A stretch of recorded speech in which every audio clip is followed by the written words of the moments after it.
Okay, we're right back here, and right and wrong, KTSTF.com file.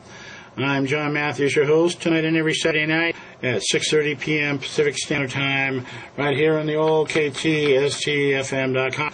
All right, we're talking about these take place as we speak, and will continue to place as we see more and more of the Democrats in Congress fall by the wayside in the wake of the socialistic tsunami that has taken place in the country over the last year. And we're reading an article here from Julie Pace from the Associated Press entitled Obama Seeks Return to Campaign-Style Discipline. They're going back into campaign mode because that's what they got to do. They got to resell Barack Obama because it's not working anymore. And so what you got to do is if the packages and the agenda isn't selling, you got to sell the man. And he keeps coming out talking about how the buck stops with him, as if that really means something. We're supposed to listen to that and hear it and go, oh, well, if Barack says it, it must be okay. That's basically the intent. This guy is so lost in his arrogance that he can't see the forest for the trees. So anyway, I'm going to continue with this article. It talks about the strategies that they're going to be using. They're going to try to become more direct with rapid response to criticism.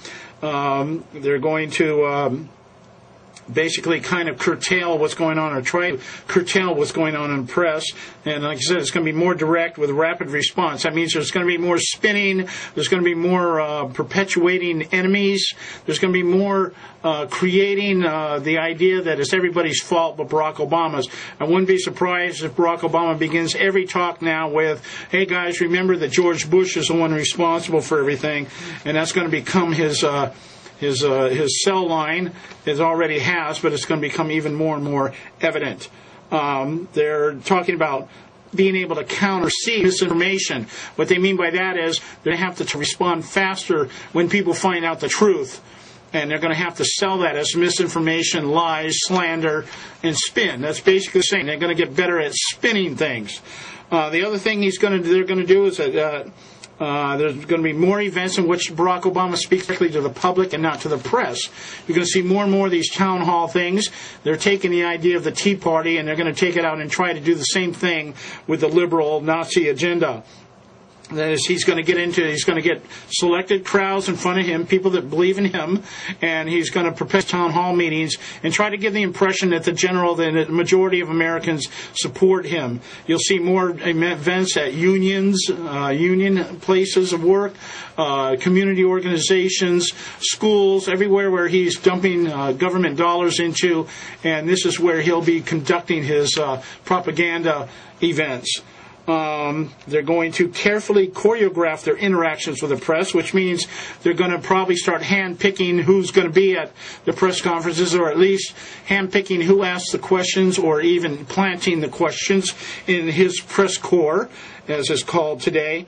And they will be asking questions that are conducive to Barack Obama and constructive towards what he wants to accomplish.